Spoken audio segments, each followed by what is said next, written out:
Back to my YouTube channel. और आज हम देखने वाले हैं ओटाइटिस मीडिया के बारे में। इसका मतलब होता है, ओटी का मतलब होता है ईयर एंड आइटिस का मतलब वी ऑल नो इन्फ्लेमेशन की स्वेलिंग हो जाएगी। मीडिया मतलब मीडियम वाले से बीच वाला जो हिस्सा है, तो इसका मतलब क्या हुआ ओटाइटिस मीडिया का कि कान के बीच वाले हिस्से में आपकी इन्फ्लेमेशन देखने को मिलेगी। ठीक है, तो पहले हमें समझना होगा, एक बेसिक एनाटॉमी पता होनी चाहिए ईयर की क्या होती है। तो ईयर के तीन पार्ट होते हैं, आउटर ईयर, मिडिल ईयर और इनर ईयर। ठीक है, तो ये आउटर वाला ईयर जो है ये हमारा जो बाहर वाला हिस्सा है ये, और मिडिल ईयर के अंदर क्या होता है आपका टिम्पैनिक मेम्ब्रेन होती है, जिसे हम हिंदी में कान का पर्दा भी कहते हैं। और यहाँ पर आपकी तीन बोन्स होती हैं जो आवाज को एज ए वाइब्रेशन अंदर की तरफ लेकर के जाती हैं। और यहाँ पर होती है आपकी यूस्ट्रेकियन ट्यूब जो यहाँ पर नेजोफेरिंक्स से जुड़ी हुई होती है। और ये क्या करती है कि जो आपका एटमॉस्फेरिक प्रेशर, बिकॉज ये जो कान है ये बीच में पड़ गया ना, तो यहाँ पर जो एटमॉस्फेरिक प्रेशर है वो मेंटेन रहे, एटमॉस्फेरिक भी और मिडिल ईयर का प्रेशर, ठीक है, वो चीज मेंटेन रहे। तो अब देखते हैं इसके अंदर क्या होता है। इन्फ्लेमेशन हो जाती है मिडिल ईयर की, ये चीज हमें अपने नाम से भी समझ में आ रही है। और ये ज्यादातर देखने को मिलता है हमें चिल्ड्रंस के अंदर बिलो द 15 ईयर्स, 15 ईयर से छोटे बच्चों के अंदर। अब इसके कॉजेज क्या होते हैं, या तो अपर रेस्पिरेटरी ट्रैक इन्फेक्शन हो जाए, क्योंकि यहाँ पर ये आपका नेसोफेरिंक्स से जुड़ा हुआ है। अगर यहाँ पर इन्फेक्शन होगा तो मोस्ट ऑब्वियसली वो ऊपर की तरफ भी जाएगा थ्रू द यूस्ट्रेकियन ट्यूब, और वो मिडिल ईयर के अंदर तक इन्फेक्शन चला जाएगा। ठीक है, और बैक्टीरियल इन्फेक्शन हो सकता है, एक हो सकता है आपका viral upper respiratory tract infection, और दूसरा हो सकता है बैक्टीरियल इन्फेक्शन। बैक्टीरिया के अंदर क्या होगा, स्ट्रेप्टोकोकस निमोनी और एच इन्फ्लुएंजा।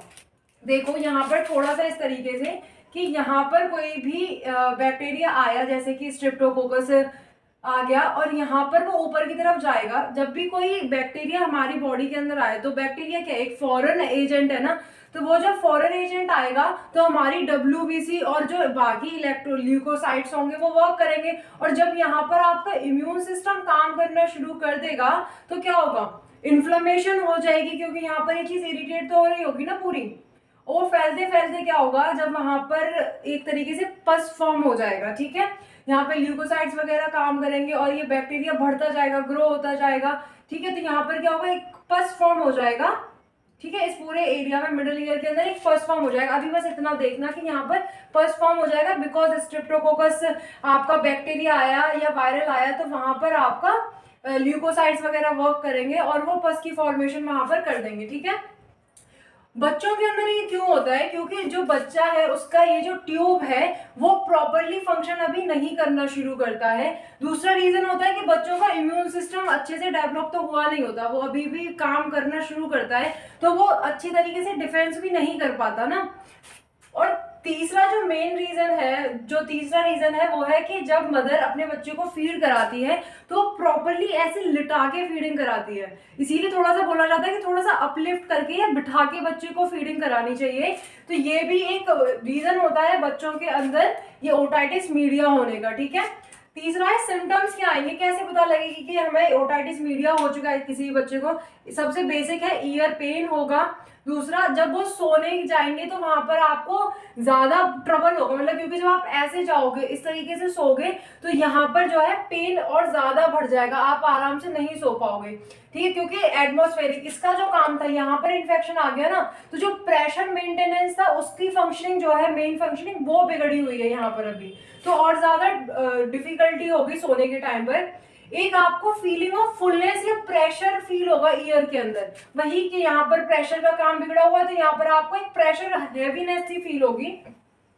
दूसरा है येलो, ब्राउन और white discharge from the year. ठीक है, तो यहाँ पर आपको इस तरीके के डिस्चार्जेस देखने को मिलेंगे अपने ईयर में से।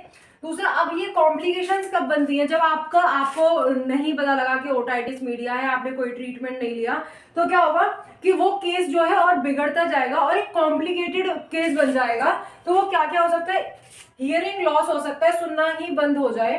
दूसरा है टेम्पोरल एब्सेसिस। एब्सेसिस क्या होता है कि यहाँ पर ये आपका पस फॉर्मेशन हुई, पस फॉर्मेशन जो है आपके टेम्पोरल रीजन के अंदर चली गई। ठीक है, यहां से ये पस वहां पर चला गया तो वहां पर आपके टेम्पोरल एब्सेसिस देखने को मिलेगा। दूसरा है फेशियल नर्व पैरेसिस। जो फेशियल नर्व का कोर्स होता है ना, वो इस तरीके से मिडिल ईयर से होता हुआ आता है। तो जब यहाँ पर कोई मल फंक्शनिंग होगी या कोई खराबी हो रही है तो आपका जो फेशियल नर्व है उसके अंदर भी प्रॉब्लम देखने को मिलेगी, ठीक है। तो यहाँ पर आपका फेशियल नर्व पैरालिसिस देखने को मिलेगा। फिर है आपका ट्रीटमेंट। ट्रीटमेंट क्या क्या होगा? एनाल्जेसिक, नॉन स्टेरॉइडल और एंटी इन्फ्लामेटरी, सॉरी ये नॉन इन्फ्लामेटरी ड्रग्स और एंटीबायोटिक्स, ठीक है। ये सारे हमारे एंटीबायोटिक्स क्यों देंगे? बिकॉज अगर यहाँ पर आपका रीजन एक बैक्टीरियल इन्फेक्शन है तो हम एंटीबायोटिक्स प्रोवाइड करेंगे। एंटी इन्फ्लामेटरी बिकॉज यहाँ पर आपकी इन्फ्लामेटरी रिएक्शंस चल रहे होंगे, जहां पर आपको एंटी इन्फ्लामेटरी ड्रग्स देने होंगे। ओके, अब देखते हैं इसके दो टाइप्स होते हैं ओटाइटिस मीडिया के। पहला टाइप होता है आपका acute and second one is chronic.